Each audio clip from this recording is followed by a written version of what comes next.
Hello, नमस्कार मेरे प्यारे सभी विद्यार्थियों। स्वागत है आप सभी का अपनी क्लास यूआरडी एकेडमी में।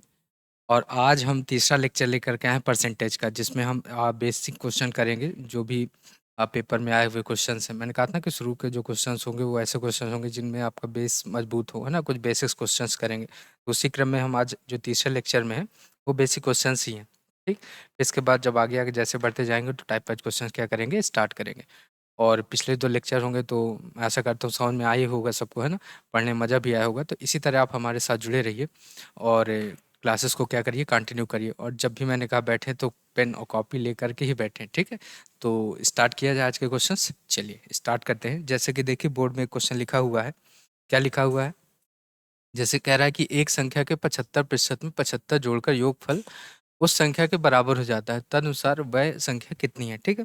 अब जैसे इस टाइप के क्वेश्चंस हैं तो मैंने कहा था ना कि जब भी हम कुछ भी संख्या लेते हैं तो परसेंटेज में कोई भी संख्या अपने आप में कितने परसेंट, 100%, है ना।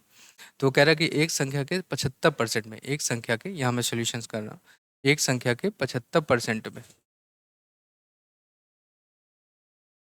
एक संख्या के 75% में 75 जोड़कर वह संख्या स्वयं बन जाती है। स्वयं बनने का मतलब लिखा ना कि वह स्वयं के बराबर हो जाती है।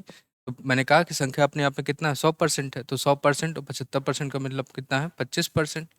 25% का मतलब कितना हो गया, 75 के बराबर। अब वो कह रहा है कि संख्या बताइए कि वह संख्या कितनी है। तो अच्छा, मैंने ये कहा कि अगर संख्या बतानी है तो कुल मिला के हमें 100% चाहिए।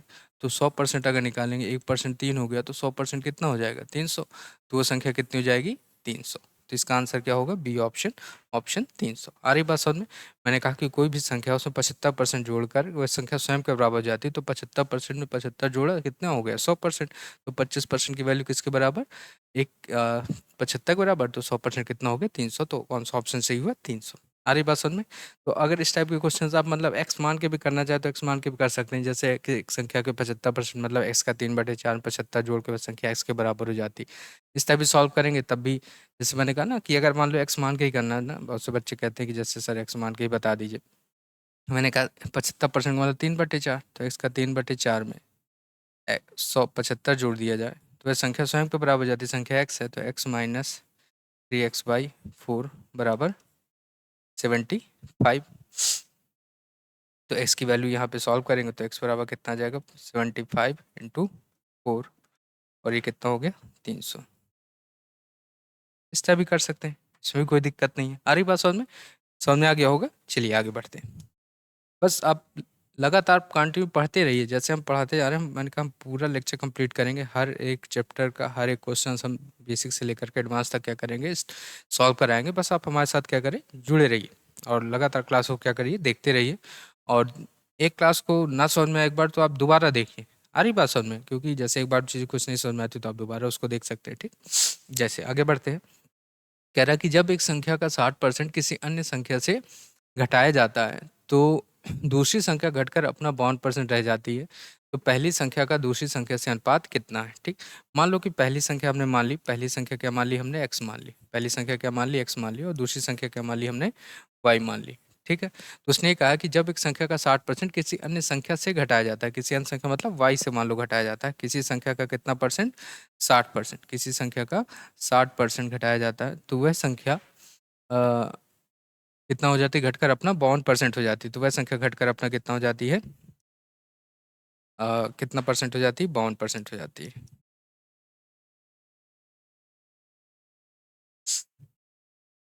आ रही बात समझ में? तो इसको सॉल्व करेंगे तो कितना हो जाएगा ये,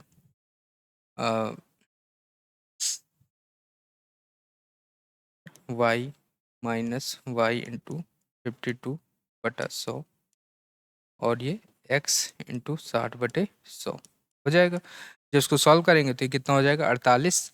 और यहाँ मैं आगे लिख दे रहा हूँ, वाई इंटू 48/100 और ये कितना हो जाएगा, एक्स इंटू 60/100। 100 तो कट जाएगा, और 12×4 = 48 और 12×5 = 60। तो अगर हम रेशियो की बात करें तो x/y कितना जाएगा, 4:5। ये इस सवाल का क्या है, आंसर। आ रही बात समझ में कि नहीं? 5 चौक 48, 12 पंचे 60 और एक्स और वाई का रेशियो बनाना है तो कितना जाएगा 4:5, जो कि क्या है ऑप्शन नंबर डी है। ऑप्शन नंबर डी हमारा क्या है आंसर है। आ रही बात समझ में कि नहीं? मैं इसको थोड़ा छोटा कर दूं, ठीक है, अब दिख रहा होगा। इतनी बात समझ में आई कि नहीं? जैसे मैंने ये कहा कि फिर से एक बार मैं रिपीट कर दे रहा हूँ कि जब एक संख्या का 60% किसी अन्य संख्या से घटाया जाता है, जब एक संख्या का 60% किसी अन्य संख्या से घटाया जाता है तो दूसरी संख्या घटकर अपना 52% हो जाती है। तो दूसरी संख्या क्या वाई अपना 52% हो जाती। बस पक्षांतर करना है, सॉल्व करेंगे तो एक्स और वाई का रेशियो कितना आ जाएगा 4:5। समझ में आया होगा? एक मैंने कहा ना अभी हम सिर्फ बेसिक क्वेश्चन है ताकि आपका इस तरह की चीज़ें आपको बेस क्या कंप्लीट हो, हर बच्चों क्या है समझ में आ जाए। ठीक, दूसरा क्वेश्चन करते हैं, आगे बढ़ते हैं, चलिए। कह रहा है कि यदि एक संख्या 10% कम कर दी जाए तो वह 54 हो जाती है, तदनुसार उसे 90 करने के लिए उसमें कितने प्रतिशत की वृद्धि करनी होगी। मैंने कहा कि कोई भी संख्या अगर 100% है, उसमें अगर हम 10% क्या करें कम करें तो वह संख्या कितनी हो जाएगी? 10% अगर कम कर देंगे तो कितना हो जाएगा 90%। और 90% की वैल्यू किसके बराबर है? 54 के बराबर। 90% वैल्यू किसके बराबर है? 54 के बराबर। इसका मतलब अगर हम 100% निकालें, 10% हो गया 6, तो 100% कितना हो गया 60। अगर इसकी बात करें 100% तो 60 क्या है? एक मूल संख्या है। 60 संख्या क्या है? एक मूल संख्या है। तो मूल संख्या मैंने लिख ली कि मूल संख्या अपनी आ गई 60। अब वो ये कह रहा है कि 60 से कह रहा है कि कितने प्रतिशत की वृद्धि करनी होगी यदि वो संख्या क्या करनी हो 72 करनी हो। अच्छा बताइए 60 से हमें किस संख्या को 72 करना है तो कितना बढ़ा रहे हैं हम? 12 बढ़ा रहे हैं। कितने में? 60 में, और गुणे 100। 12 पंचे 60, तो कितना आ गया ये 20%। बस यही हमारे सवाल का क्या है आंसर है। 20% इस सवाल का क्या है आंसर। कह रहा है कि किसी संख्या में अगर हम 10% की क्या कर दें कमी कर दें, किसी संख्या में हमने 10% की कमी कर दी तो वो संख्या 10% कमी करने पर कितनी हो गई 90%। 90% की वैल्यू दी गई है, कह रहा है 54 हो जाती है।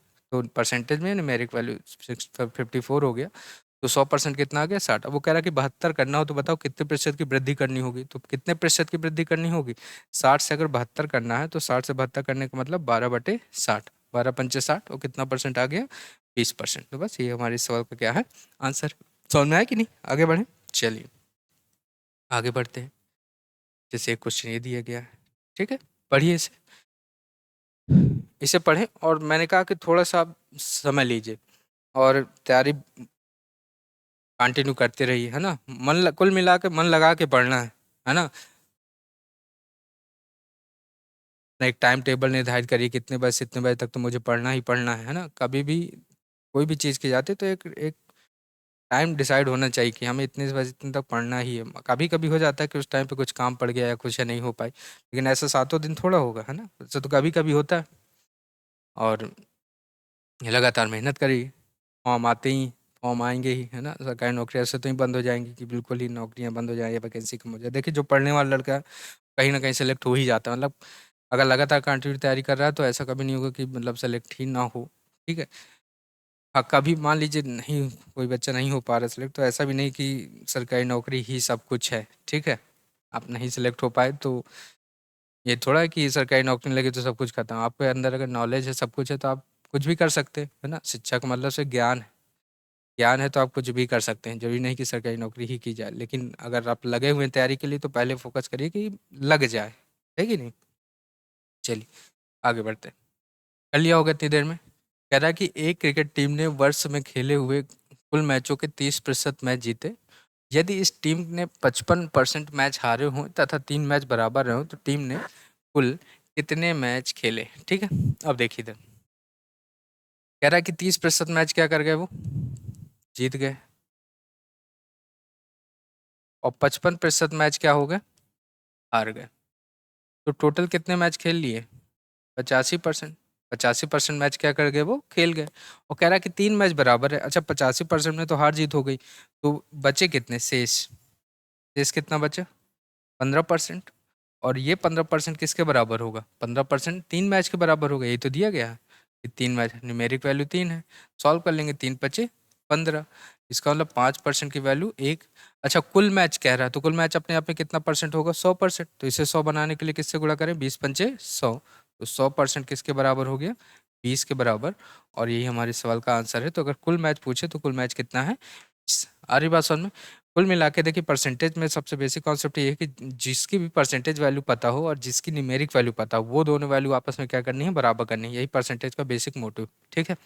परसेंटेज में कभी दूसरे परसेंट की दूसरे न्यूमेरिक वैल्यू के साथ इक्वेट कभी नहीं करना है, होगी ही नहीं है, ठीक है। तो हमेशा उस परसेंटेज वैल्यू को हमेशा उस न्यूमेरिक वैल्यू के साथ इक्वेट करिए जो आपस में क्या हो, बराबर। आ रही बात समझ में? जैसे हमने इस केस में किया कि 85% कितना हो गया, खेल लिए मैच, हार जीत हो गई, 15% बचे और 15% की वैल्यू ने मेरी कितनी दी गई क्वेश्चन में, 3। तो इसी 15% की वैल्यू 3 हो गई। हमें कुल मिलाकर 100% चाहिए था क्योंकि कुल मैच कितने होंगे, 100%। और 100 बनाने के लिए किससे गुणा करोगे यहाँ पर, 20 से। तो 20 पंचे 100 और ये कितना हो गया, 20। और बस यही हमारे सवाल का क्या है, आंसर। आ रही बात समझ में? आगे बढ़े, चलिए आगे बढ़ते हैं। देखिए, कह रहा है कि किसी भिन्न के अंश में 140% की वृद्धि और हर में 150% की वृद्धि करने पर 4/15 प्राप्त हो तो मूल भिन्न क्या है। देखिए इस टाइप के क्वेश्चन मैं समझा देता हूँ क्या है। देखिए एक बेसिक तरीका तो यही होता है कि हम अगर किसी संख्या में वृद्धि कर रहे हैं तो हम इसको किस तरह लिखते हैं। मान लीजिए कि हमने कोई भिन्न मान ली, क्या मान लिया हमने, कोई भिन्न मान लिया एक्स बाई वाई। हमने क्या मान ली, कोई भिन्न मान ली एक्स बाई वाई। अब वो ये कह रहा है कि किसी भिन्न के अंश में 140% की वृद्धि करने पर, 140% की वृद्धि करने का मतलब हम इसको इस तरह बेसिक तरीके से करें कि एक्स प्लस एक्स का 140%, वाई प्लस वाई का 150% की वृद्धि करने पर कितना भिन्न प्राप्त होता है, 4/15। तो जब हम इसे सॉल्व करेंगे तो 140/100 करेंगे, है ना। तो 100, ये हो जाएगा 100x प्लस एक्स इंटू 140 और बटे 100।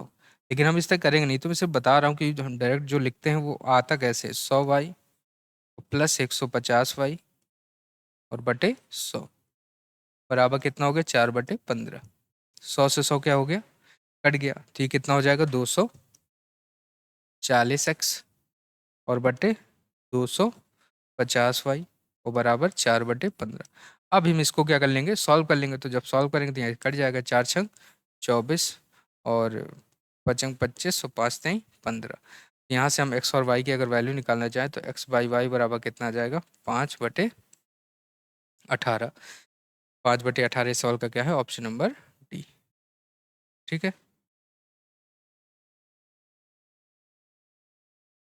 5/18 इस सवाल का क्या है, आंसर। इतनी बात समझ में आ रही कि नहीं। लेकिन मैंने कहा इस तरह हम इसका सोल्यूशन नहीं करते।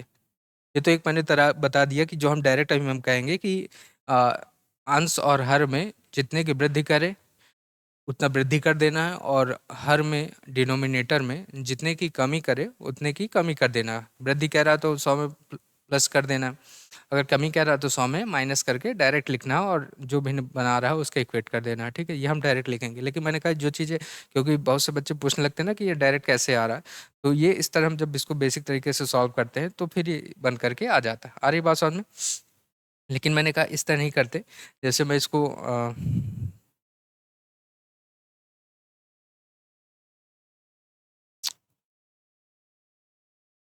थोड़ा सा इसको रफ कर दे रहे हैं। ये समझ में आ गया होगा, है ना। लेकिन इसको ऐसे नहीं करना, मैं रफ कर रहा हूँ इसको, बार तरीके से बता देते हैं। मैंने कहा जब भी इस तरह क्वेश्चन आए तो कुछ नहीं करना, एक्स और वाई आपने भिन्न ले ली, ठीक है। और एक्स में जितने परसेंट की वृद्धि कर रहा है, वृद्धि कर रहा है तो 100 में जोड़ देंगे तो कितना होगा, 100 में 140 जोड़ेंगे तो कितना हो जाएगा, 240। और 100 में 150 जोड़ेंगे तो कितना हो जाएगा, 250। और भिन्न किसके बराबर कर देंगे, 4/15 के। बस इसको सॉल्व कर लेंगे तो ये आ जाएगा आपका। तो एक्स बाई वाई यहाँ से कितना आ जाएगा, 5/18। बस यही सवाल का क्या है, आंसर। अरे बस सुन, वो तो मैंने पहले बता दिया, क्योंकि मैंने कहा कि कोई भी चीज़ डायरेक्ट लिखने से पहले आपको समझ में आना चाहिए कि वो आ कैसे रहा, है ना। तो हमने किया तो यही बाद में बनना ही है ना। प्लस का है तो 100 में प्लस कर देना है, वृद्धि कह रहा है और अगर कमी कर रहा है तो 100 में क्या कर देना है, माइनस कर देना। आ रही बात समझ में? तो ऑप्शन नंबर डी इस सवाल का क्या है, आंसर। आगे बढ़े, चलिए आगे क्वेश्चन इसी टाइप के करते हैं। एक सवाल आप अपने आप से करिए, 1 मिनट लीजिए और अपने आप से करिए। कह रहा है कि एक विद्यार्थियों ने किसी संख्या को 5/3 से, अच्छा ये दूसरा क्वेश्चन है क्या, देख लेते हैं।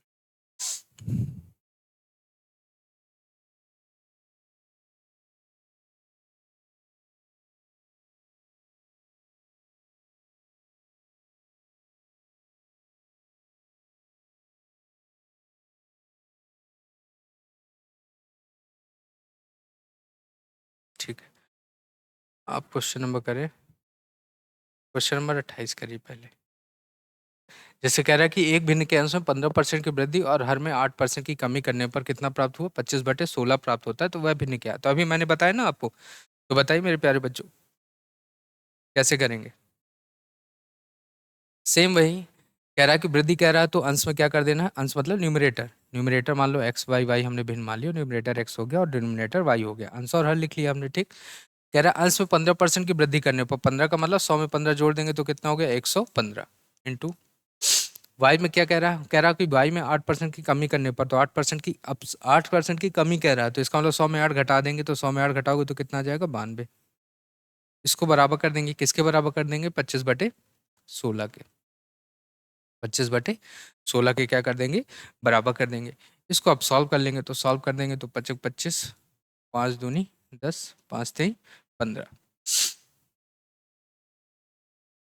4 चौको 16। एक्स बाई वाई रीजनल बिन जो पूछ रहा था वो कितनी थी? 5/4। तो कौन सा ऑप्शन नंबर सही हुआ? Option number D. आ रही बात समझ में? समझ में आ गया कि नहीं? जब भी बड़े आसान क्वेश्चन है, मैंने कहा ना अभी हम तीन एक पिक्चर और मान लीजिए करेंगे, तो कुछ हम बेसिक क्वेश्चंस ही करेंगे। जैसे आज खत्म हो जाएंगे तो आपको हर बेस क्वेश्चन क्या हो जाएगा? समझ में आ जाएगा कि परसेंटेज का मतलब क्या है। फिर हम धीरे धीरे टाइप वाइज क्वेश्चन, जैसे चुनाव वाले क्वेश्चन, पास फेल, आय बे पर आधारित क्वेश्चन, ठीक है, ऐसे बहुत से क्वेश्चन है वो करेंगे। फिर इसके बाद जो प्रीवियस ईयर क्वेश्चन आए हैं पेपर्स में, उनका हम क्या करेंगे? पूरा मिसलेनियस टाइप क्वेश्चन क्या करेंगे? डिस्कस करेंगे क्लास में, ठीक है। आगे बात समझ में? सॉल्व कर लें, कितना आ जाएगा? 5/4। तो ऑप्शन नंबर डी क्या है सवाल का आंसर? अब जैसे क्वेश्चन नंबर 27 देखिए, कह रहा है कि एक विद्यार्थी ने किसी संख्या को 5/3 से गुणा करने के स्थान पर इसे 3/5 से क्या करा दिया? गुणा करा दिया। गुणा किससे कराना था पहले? गुणा कराना था 5/3 से। किससे गुणा कराना था? 5/3 से गुणा कराना था, पर इसे 3/5 से क्या करा दिया? गुणा करा दिया। गुणा करा दिया 3/5 से, करना था 5/3 से। तो कह रहा है कि इस परिकलन में त्रुटि प्रतिशत क्या होगा? Student, instead of multiplying A number by 5/3 multiplied by 3/5, what is the percentage error in calculation? कुल मिला के परसेंटेज एरर पूछ रहा। तो मैंने कहा जब भी क्वेश्चन इस तरह के आए, चाहे वो आपके सिंप्लीफिकेशंस के क्वेश्चन हो, चाहे आपके इस तरह रेशियो में दिए गए हो, तो हमेशा एक संख्या मान लेते हैं। संख्या जैसे कह रहा है कि पहले गुणा कराना था 5/3 से, पहले गुणा कराना था 5/3 से, और बाद में गुणा करा दिया उसने 3/5 से।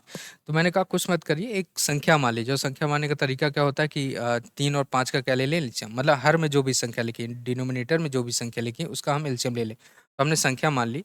संख्या हमने क्या मान ली? जो डिनोमिनेटर में संख्याएं लिखी 3 और 5 का एलसीएम, क्योंकि एलसीएम क्या होता है? वह छोटी छोटी संख्या जो दी गई संख्याओं से क्या हो जाए? विभाजित हो जाए, वह एलसीएम होती है ना। और एलसीएम मानेंगे तो इस संख्याओं से क्या हो जाएगी? विभाजित। अब कह रहा है कि 5/3 से गुणा कराना था। हमने संख्या मान ली 15 थी, और 5/3 से गुणा अगर हम कराते तो 3×5 = 15 और 5×5 = 25 आंसर आना चाहिए था। संख्या तो वही है 15, लेकिन गुणा किससे करा दिया उसने? 3/5 से, तो कितना आ गया? 9। आना चाहिए था 25, आ गया 9। आना चाहिए था 25, आया 9। अच्छा, तो कितने की कमी हो रही है बताइए? कितने की कमी हो रही है? 16 की। कितने में? 25 में। और गुणे 100, तो 25 चौको 100 और 16 चौको 64। तो ऑप्शन नंबर डी इसका है सवाल का आंसर। आ रही बात समझ में? तो समझ में आ गया। जैसे एक इस टाइप का क्वेश्चन मान लीजिए कहीं पूछ लिया जाए, तो क्या करना है? कुल मिला के हम एक संख्या मान लीजिए। संख्या क्या मान ले? कि कोई भी संख्या मान लीजिए, एलसीएम ले लिया हमने, और मान लीजिए यहाँ जैसे 3 और 5 के एलसीएम लिया तो कितना आ गया? 15 आ गया, ठीक। 15 का 5/3 निकाला तो कितना आ गया? 25 आ गया। और 15 का 3/5 निकाल लिया तो कितना आ गया? 9। आना चाहिए था 25, आया कितना? 9। अच्छा बताइए, 25 में 9 आ गया तो कितनी कमी हो गई? कितनी कमी हो गई? 16 की। लेकिन हमें परसेंटेज में बताना है, तो 16 की कमी कितने में हो रही थी? 25 में। मल्टीप्लाई 100, सॉल्व किया तो कितना आ गया? 64%। और ऑप्शन नंबर डी क्या है? Right answer. आ रही बात समझ में? एक सवाल अपने आप से करेंगे इसी तरह का, जैसे क्वेश्चन नंबर, इसी कर लीजिए, क्वेश्चन नंबर 29 करिए। 20 सेकंड लीजिए और करिए अपने आप से। कह रहा है एक विद्यार्थी को किसी संख्या का 4/5 ज्ञात करने के लिए कहा गया, और लेकिन उसने गलती से 5/4 से गुणा कर दिया, तो बताइए प्रतिशत त्रुटि कितने की होगी? बताइए, करिए इस सवाल को।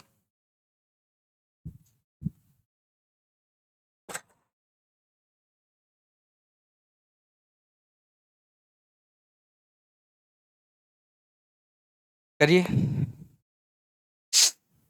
अभी बताया मैंने। कह रहा है कि एक विद्यार्थी को किसी संख्या का 4/5 ज्ञात करने के लिए कहा, लेकिन उसने गलती से क्या कर दिया? 5/4 से गुणा करा दिया। कितने से गुणा करा दिया? 5/4 से। तो बताइए प्रतिशत त्रुटि कितने की है?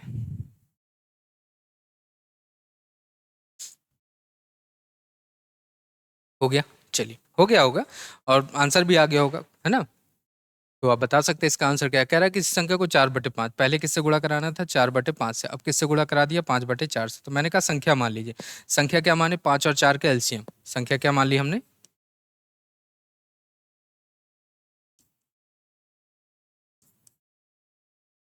5 पांचों को 20, एलसीएम कितना आ गया? 20। इसका मतलब संख्या वो क्या है? 20 है। संख्या 20 मान ली, मल्टीप्लाई करोगे तो 5 चौको 20, 4 चौको 100। ठीक है, फिर हमने संख्या क्या मान ली? 20 ही है, और 4 पंचे 20, और कितना आ गया? 25। आ रही बात समझ में कि नहीं? ठीक।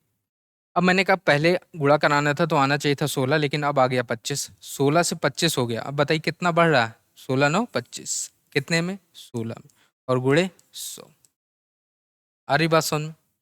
9/16, ठीक। 16 का मतलब 1/16 आ गया, तो कितना होता है?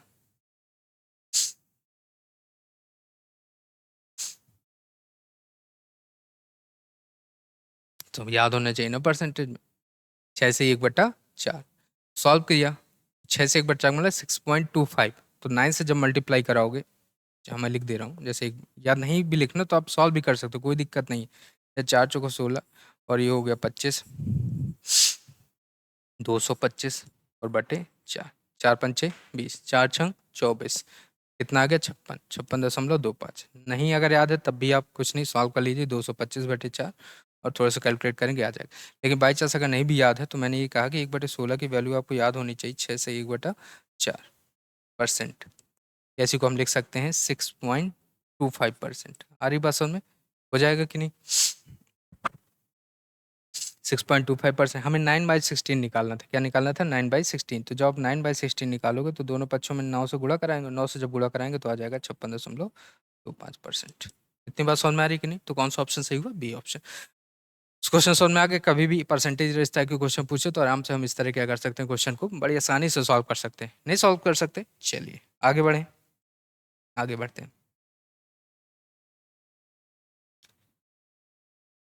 ये सेम क्वेश्चन है, आगे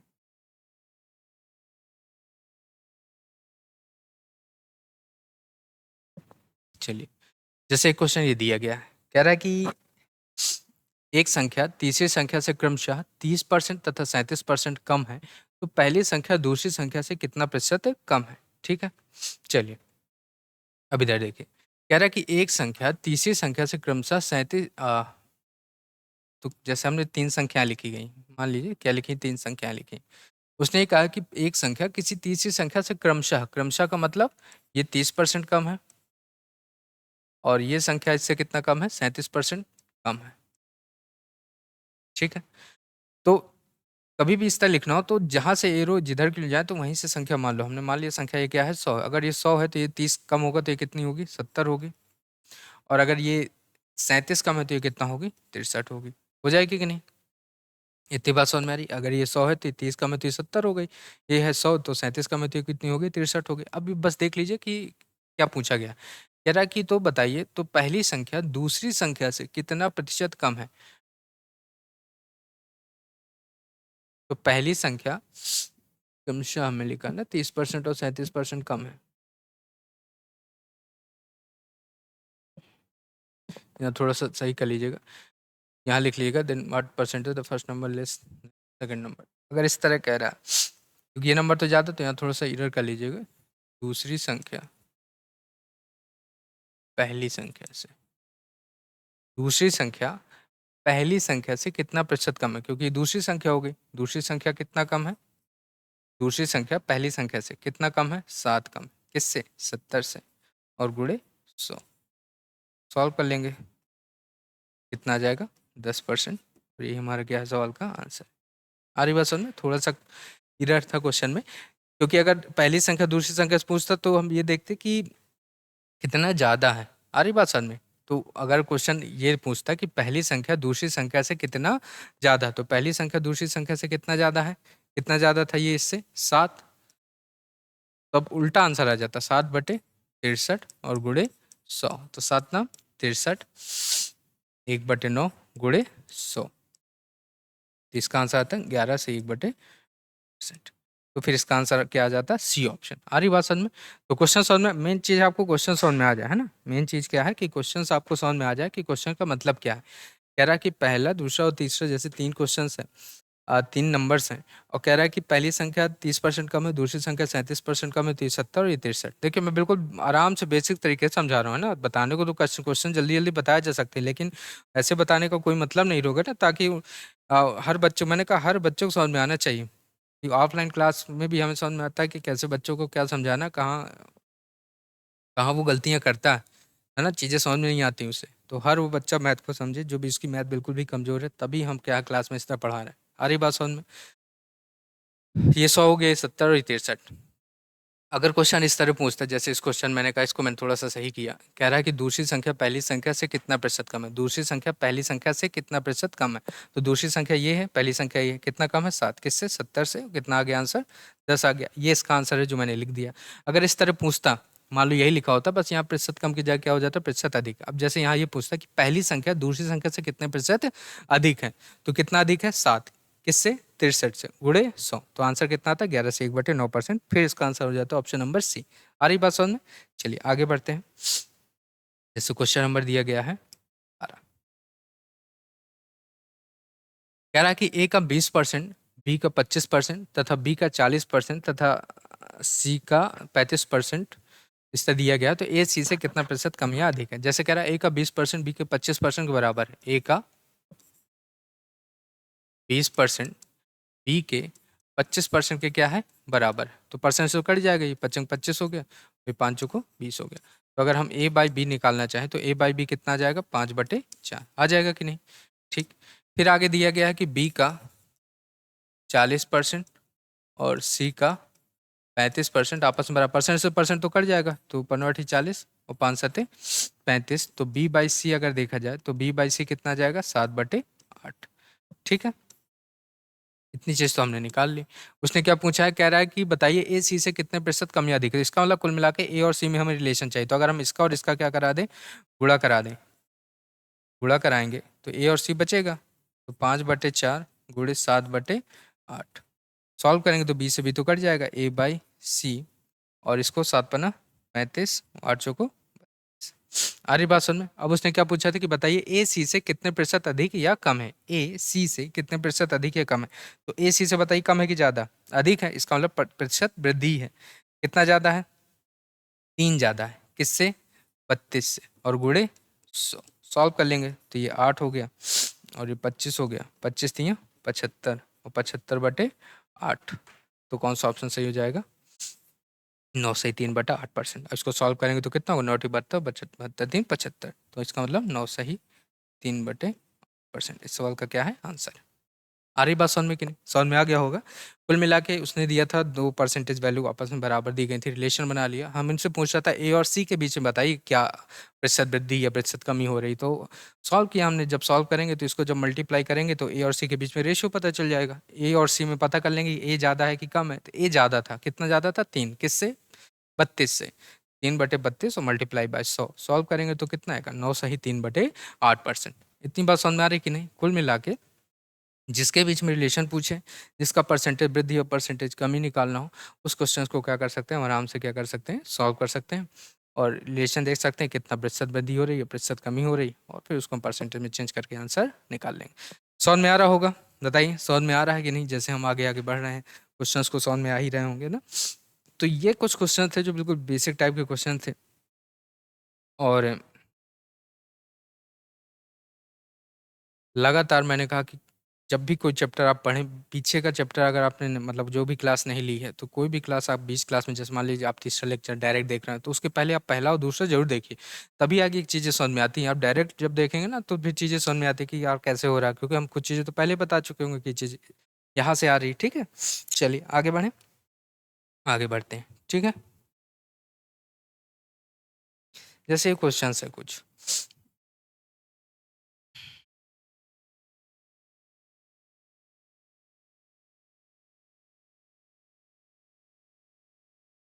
चलिए जैसे कुछ आय व्यय पर आधारित कुछ प्रश्न हैं, तो आय व्यय पर आधारित प्रश्न का मतलब सिर्फ एक ही कॉन्सेप्ट है, सिर्फ एक ही कॉन्सेप्ट है आय व्यय पर आधारित प्रश्न का। सिर्फ अच्छा ये बताइए, हम अगर हम कोई भी चीज़ मतलब आय निकालते हैं, किसी चीज़ हम अपनी आय मान लो, अच्छा आय हम कैसे पैदा करते हैं कि जितना खर्च हो गया, है ना? जितना खर्च कर दिया, फिर खर्च किया, फिर लास्ट में बचत पता चलती है ना? तो शुरू में तो ऐसा होता है कि जब स्टूडेंट लाइफ में होते हैं तो क्या मान लीजिए नई-नई नौकरी लगी तो तब तो उधारी में चला जाता है मैटर कि यार इतना खर्च हो गया, अब तो माँगना पड़ रहा है, ठीक है? तो इतना खर्च नहीं करने के बाद में क्या करें, किसी से माँगना पड़े, है ना? खर्च उतना ही करना चाहिए कि ताकि उधार ना लेना पड़े किसी से, ठीक? और ये करना ही नहीं चाहिए। तो आय बराबर क्या होता है? आय मतलब इनकम, आय कि कितना हमने खर्च किया, व्यय मतलब खर्च, और कितना हमने बचाया, वही तो हमारी आय है। जितना हमने खर्च किया, आय मतलब इनकम, एक्सपेंडिचर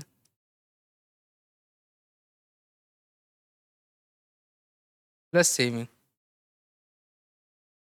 कुल मिला के आय बराबर होता है ESS, ठीक है?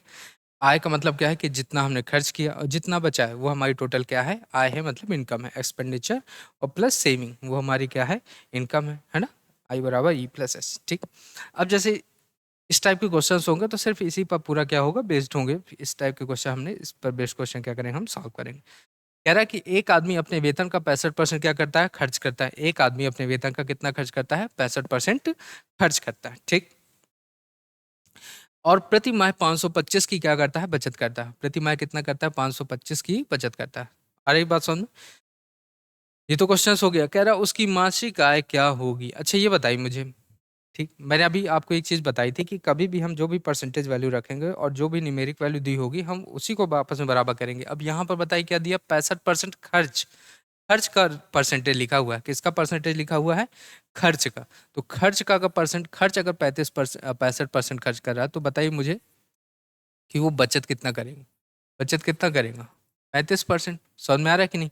अगर खर्च वो 65% कर रहा है तो बचत कितनी करेगा? 35%। टोटल कितना हो जाएगा? 100%।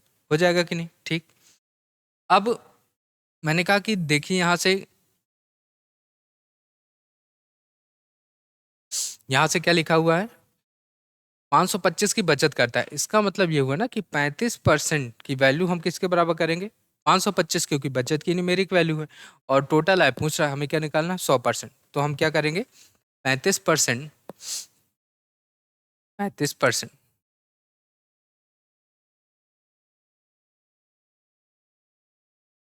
35% किसके बराबर दिया गया है? 525 के। कुल मिला के हमें 100% चाहिए, तो 100% का मतलब क्या हुआ? 525, 35 तो नीचे आ जाएगा और गुणे 100, मिला के एक एक नियम। 35%, 25 तो 1%, 525 बटे 35, हमें 100% निकालना। तो सॉल्व कर लेंगे इसको, तो 5 सते 35, ये कितना हो गया? 20। इसको भी सॉल्व करेंगे तो 7 सते 49 और 7 पन्ना 35, तो कितना हो गया? 75, 150। तो आंसर कितना आ गया इसका? 1500। इतनी बात समझ में आ रही कि नहीं? 1500 क्या है सवाल का? समझ में आ रहा होगा? चलिए, तो ये समझ में आया कि इनकम वाले क्वेश्चन क्या होंगे? सिर्फ हमें इसमें खर्च और बचत ही देखना है। खर्च और बचत देखेंगे और खर्च और बचत को जो भी परसेंटेज वैल्यू दी होगी, जिसकी भी दी हो, जैसे बचत का परसेंटेज दिया है डायरेक्ट तो बचत के इक्वल कर देना। खर्च दिया तो हम उससे बचत निकाल सकते हैं। अगर खर्च दिया तो हम उससे रेशियो बना सकते हैं और टोटल आय और व्यय निकाल सकते हैं। ठीक है, आगे बढ़ें। जैसे आगे बढ़ते हैं, एक क्वेश्चन और कर लेते हैं फिर आगे बढ़ते हैं। जैसे क्वेश्चन ये, इसको करते हैं फिर हम इसके आगे जो भी होंगे क्वेश्चंस फिर हम उसको नेक्स्ट लेक्चर में क्या करेंगे? कंप्लीट कर लेंगे। ठीक है, चलिए। कह रहा है कि राम अपने वेतन का 14% की बचत करता है। राम अपने वेतन कितना बचाता है? 14% बचाता है, जबकि श्याम 22% की क्या करता है? बचत करता है। 22% की क्या करता है? बचत करता है। यदि दोनों समान वेतन पाते हैं और श्याम 1540 रुपए की बचत करता है तो राम की बचत कितनी है? ठीक है। अच्छा, दोनों की बचत क्या है? समान है। ठीक है।